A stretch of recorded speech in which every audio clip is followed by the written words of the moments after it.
தமிழக மக்கள் அனைவருக்கும் இனிய மதிய வணக்கம். இன்றைக்கான தேதி ஏப்ரல் 18 சனிக்கிழமை மதியம் மாலை 3:30 மணிக்கு சரியாக இந்த வானிலை அறிக்கையானது பதிவு செய்யப்படுகிறது. அதிகாரப்பூர்வ அறிக்கைக்கு இந்திய வானிலை அறிக்கையை நீங்கள் பார்க்கலாம். தமிழகம் மற்றும் புதுவையில் சில தினங்களாக வெப்பம் என்பது கடுமையாக உயர்ந்து வரக்கூடிய இந்த சூழ்நிலை நம்ம குறிப்பிட்டிருந்தோம். ஒரு சில நாட்கள், ஒரு 5-6 நாட்களுக்கு இந்த மாதிரி ஒரு சூழ்நிலை இருந்தாலும் மழைப்பொழிவின் தாக்கம் என்பது ஏற்படக்கூடிய ஒன்றாக இருக்கக்கூடிய நிலை என்பது 21 காலகட்டங்களுக்கு பிறகாக ஏற்படக்கூடிய ஒரு அமைப்பாக இருக்கக்கூடிய சூழ்நிலை. தற்பொழுது அந்த சூழ்நிலை பற்றியும் அடுத்தடுத்து இந்த மாத இறுதி நாட்கள், மே மாதம் முதல் 2 நாட்கள் அப்படின்ற மாதிரி தற்பொழுதைய வானிலை அமைப்பின்படி மழைப்பொழிவிற்கான சாதக அமைப்பு இருக்கக்கூடிய ஒரு நிலை. இந்த நிலையை பற்றி நம்ம இந்த அறிக்கையில் விவரிக்க போகிறோம். நேற்றைக்கு பார்த்திங்கன்னா பெரும்பான்மையான இடங்களில் வறண்ட வானிலை நிலவக்கூடிய ஒரு அமைப்பாகவும், இன்றைக்கு காலை பொழுதில் ஒரு மேகமூட்டம் கூட கலந்த ஒரு சூழ்நிலையாக மழை வருவது போன்ற ஒரு சூழ்நிலை அமைப்பு தமிழகத்தின் சில இடங்களில் ஏற்பட்டிருக்கக்கூடிய ஒரு வாய்ப்பு இருக்கும். அது எதன் காரணமாக அப்படின்றதையும் நம்ம பார்த்துருவோம். இப்படிப்பட்ட ஒரு பல்வேறு வானிலை மாற்றங்களை நம்ம இப்போது இந்த வீடியோவில் பார்க்க போகிறோம். இப்போ வானிலை அமைப்பை பொறுத்த வரைக்கும் பார்த்திங்கன்னா இருவேறு உயிரழுத்தங்கள் இருக்கக்கூடிய ஒரு நிலை என்பது நம்ம ஏற்கனவே சொல்லியிருக்கோம். அரபிக்கடலின் வடக்கு பகுதிகளில் சோமாலியா கடற்கரை ஒட்டிய பகுதியில் ஒரு உயிரழுத்தம் இருந்து வரக்கூடிய ஒரு நிலையும், வடக்கு வங்கக்கடல் பகுதி விசாகப்பட்டினத்தை ஒட்டிய தெற்கு ஆந்திர பகுதிகளில் ஒரு உயிரழுத்தம் நேற்றுக்கு நிலவு வந்ததில்லை. அந்த உயிரழுத்தம் என்ன பண்ணுதுச்சுன்னா, நேற்றுக்கு வடமேற்கு, அதாவது வடகிழக்காக நோக்கி நகர்ந்து கிட்டத்தட்ட அது மியான்மர் அந்த கடற்கரை பகுதிகளை நோக்கி நகர்ந்து போகக்கூடிய ஒரு சூழ்நிலை இருந்த சூழ்நிலை.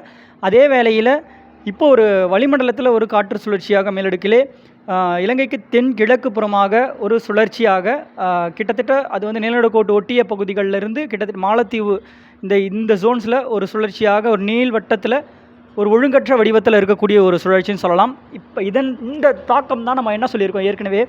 தெற்கு காற்று எப்பப்பெல்லாம் உள்ள நுழைதோ நமக்கு பார்த்திங்கன்னா அவ்வப்பொழுது மேகமூட்டம் கலந்த ஒரு சூழ்நிலை, மழை வருது போன்ற ஒரு அமைப்பு இருக்கக்கூடிய ஒரு நிலையாகவும், அதனைத் தொடர்ந்து இந்த சுழற்சி பார்த்திங்கன்னா இப்போ காற்று சுழற்சியாக இந்த சுழற்சி தான் 21 காலகட்டங்களில் தமிழகத்தை நெருங்கி வரக்கூடிய ஒரு அமைப்பாக இருக்கக்கூடிய ஒரு நிலை. இது கிட்டத்தட்ட வட கடலோரம் வரைக்குமே செல்லக்கூடிய ஒரு அமைப்பாக இப்போ இருக்கக்கூடிய ஒரு கணினி சார்ந்த தரவுகள் காட்டக்கூடிய ஒன்றாக இருக்கிறது. ஓகே, இந்த சுழற்சி இப்போ தமிழக கரையை நோக்கி வரக்கூடிய ஒரு அமைப்பு இருக்குது. அப்போ மழை பொழிவு ஏற்படக்கூடிய ஒரு அமைப்பு இருக்கிறதா அப்படின்ற மாதிரி கேள்வி கேட்டால், கண்டிப்பாக இது ஒரு காற்று சுழற்சி இல்லை, கடலோடு இணைந்த காற்று சுழற்சி கிடையாது. இது ஒரு மேலடுக்கு சுழற்சியாக வரக்கூடிய ஒரு தன்மை. இதனுடைய தன்மை என்பது ஒரு ஒழுங்கற்ற நிலையாக இருக்கக்கூடிய ஒரு சூழ்நிலை தான். இப்போது அந்த காலகட்டத்தில் அப்போ உயிரழுத்தம் என்பது இதனை ஒட்டிய, அதாவது இந்த காற்று சுழற்சியை ஒட்டிய வட கிழக்கு புறமாக கிட்டத்தட்ட வடக்கு வங்கக்கடல் பகுதிகளில் அந்த காற்று சுழற்சி ஒட்டிய பகுதிகளில் ஒரு உயிரழுத்தம் இருக்கக்கூடிய ஒரு நிலை. இந்த உயிரழுத்தத்திலிருந்து வரக்கூடிய காற்றின் சதவீதம் தற்பொழுது அந்த காற்று சுழற்சிக்கு நுழையக்கூடிய ஒரு அமைப்பாக இருக்கக்கூடிய ஒரு நிலை. அந்த சூழ்நிலையில் அந்த காற்று சுழற்சிக்கு அப்பால் அந்த உயிரழுத்தம் இருந்துச்சு அப்படின்னா, அப்போ காற்று எங்கிருந்து பெறப்படுகின்றதோ அப்போ அதற்கேற்ற சூழ்நிலையில் தெற்கு நிலநடுக்கோட்டு ஒட்டிய பகுதியிலிருந்து காற்று எடுக்க போகிறதா, அப்படியே அந்த காற்று எடுத்தாலும் ஒரு வெற்றிடத்தை சுற்றி வரக்கூடிய ஒரு நிலை என்பது எந்த அளவுக்கு பறந்து விரிந்து இருக்க போகிறது அப்படின்றதையும் நம்ம பார்க்கணும்.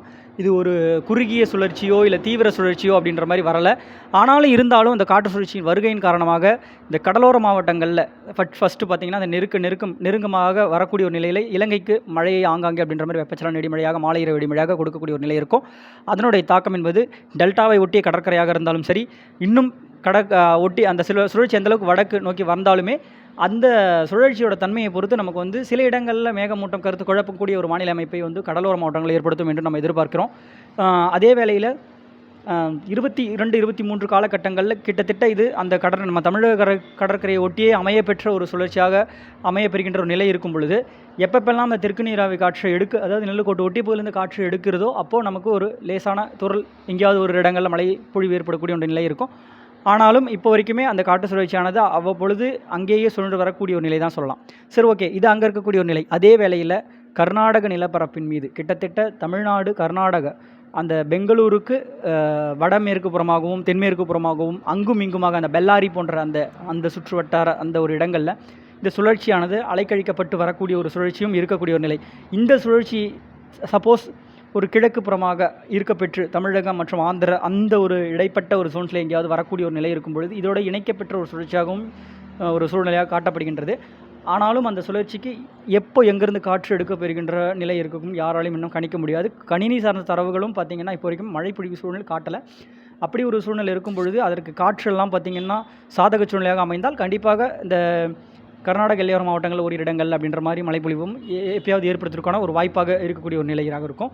ஆனால் அந்த சுழற்சியானது அங்குமிங்குமாக அலைக்கழிக்கப்படுகின்ற ஒரு நிலை என்பது மைசூரை ஒட்டி அந்த ஒரு ஜோன்ஸில் தான் சுற்றுது. ஸோ ஓகே, அங்கே தான் வந்து வெப்பச்சலன இடிமழை என்பது தற்போது சாதக சூழ்நிலை அமைப்பாக இருக்கக்கூடிய ஒரு நிலை இருக்கும்.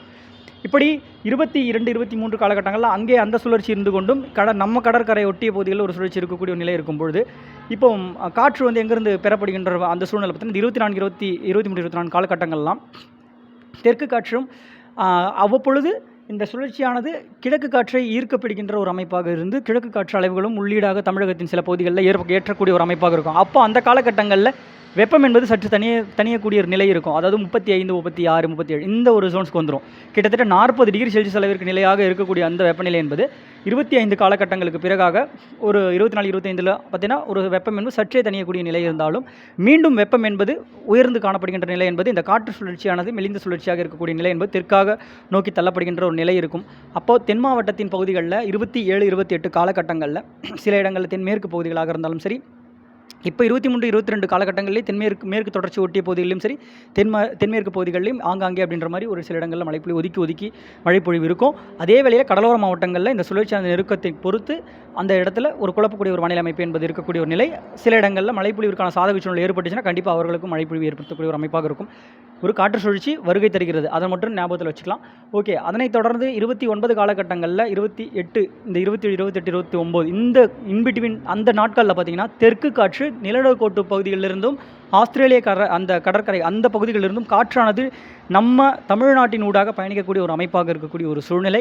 இந்த சூழ்நிலையால் நமக்கு தென்மேற்கு பகுதிகளில் தென் மாவட்டம், டெல்டா மாவட்டத்தின் தெற்கு பகுதிகள் சில இடங்களில் ஆங்காங்கே அப்படின்ற மாதிரியும் ஓரிரு இடங்கள்லையும் இன்னும் அதற்கான சாதக சூழ்நிலை ஏற்படுத்தும் பட்சத்தில் இன்னும் உள் மாவட்டங்களில் ஓரிரு இடங்கள்லையும் மழைப்பொழிவு ஏற்படுத்தக்கூடிய ஒரு சாதக அமைப்பாக தென்படக்கூடிய ஒன்றாக இருக்கிறது.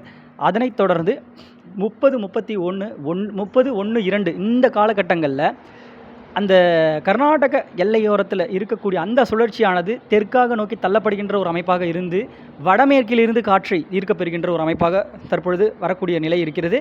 அந்த வடமேற்கு காற்றின் உள்ளீடு என்பது கர்நாடக எல்லையோர மாவட்டங்கள் தொடங்கக்கூடிய அந்த மழைப்பொழிவு, அதே வேளையில் நம்ம மேற்கு தொடர்ச்சி மலை மாவட்டங்களான பகுதிகளிலையும் சரி மழைப்பொழிவு என்பது ஆங்காங்கே அப்படின்ற மாதிரி தொடங்கக்கூடிய அந்த காற்று பகுதிகள் உட்பட பல்வேறு இடங்களிலும் ஆங்காங்கே அப்படின்ற மாதிரி மேற்கு மாவட்டங்கள், உள் மாவட்டங்கள் கிட்டத்தட்ட இப்போ வரைக்குமே நேற்று நம்ம அறிக்கையில் சொல்லியிருக்கோம். கள்ளக்குறிச்சிக்கு இப்படி உள் மாவட்டம் சொல்கிறேன், கள்ளக்குறிச்சிக்கு மேற்காக கிட்டத்தட்ட சேலத்திற்கு கிழக்கு தாண்டி அந்த அளவுக்கு அப்படின்ற மாதிரியும், இன்னும் திருச்சிக்கு மேற்கு புறமாக அவ்வப்பொழுது ஆங்காங்கே அப்படின்ற மாதிரியும், கொடைக்கானல் மலைமறைக்கும் பகுதிகளாக இருந்தாலும் சரி, இப்படி பல்வேறு இடங்களில் தென் மாவட்டங்கள் தூத்துக்குடி மன்னிக்கவும் தென்காசி, விருதுநகர் போன்ற மாவட்டங்களும் சரி, கொடைக்கானல் மலைமறைக்கும் பகுதிகளாலும் சரி, ஈரோடு, நாமக்கல் இப்படி உள் மாவட்டங்கள் அப்படி இன்னும் பல இடங்களில் ஆங்காங்கே அப்படின்ற மாதிரி கொடுக்கக்கூடிய ஒரு மழைப்பொழிவு கடற்கரை மாவட்டங்களுக்கு அதாவது கடற்கரை ஒட்டிய உள்ள அப்படின்ற மாதிரி சொல்லலாம். இதை கடற்கரை ஓரத்தில் அந்த மழைப்பொழிவிற்கான வாய்ப்பாக தற்போது தெரியவில்லை. அதை ஒட்டியுள்ள உள் மாவட்டங்களுக்கு பெரும்பான்மை மழைப்பொழிவு என்பது இந்த 2 தேதிகள் 1, 2 காலகட்டங்கள் 30ஆம் தேதி ஆங்காங்கே அதனுடைய தாக்கம் என்பது தென்படக்கூடிய ஒரு அமைப்பாக இருக்கக்கூடிய நிலை.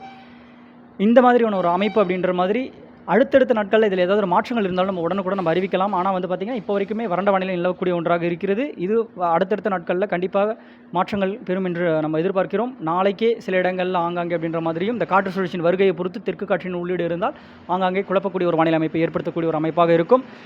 அந்த காற்று சுழற்சி எந்த அளவுக்கு நம்மளை நோக்கி வருது அப்படின்றதையும் நம்ம அந்த நகர்வை நம்ம வந்து அப்பப்போ கண்டிப்பாக அப்டேட்ஸ் பண்ணுவோம். அடுத்த நாட்களில் எந்த மாதிரி ஒரு மாற்றங்கள் இருக்கிறது அப்படின்ற மாதிரி. இன்றைக்கு வானிலையில் ஏதாவது ஒரு சிறு மாற்றங்கள் இருந்தாலும் உடனுக்குடன் அறிவிக்கின்றேன். வானிலையோடு இணைந்திருங்கள். நன்றி, வணக்கம்.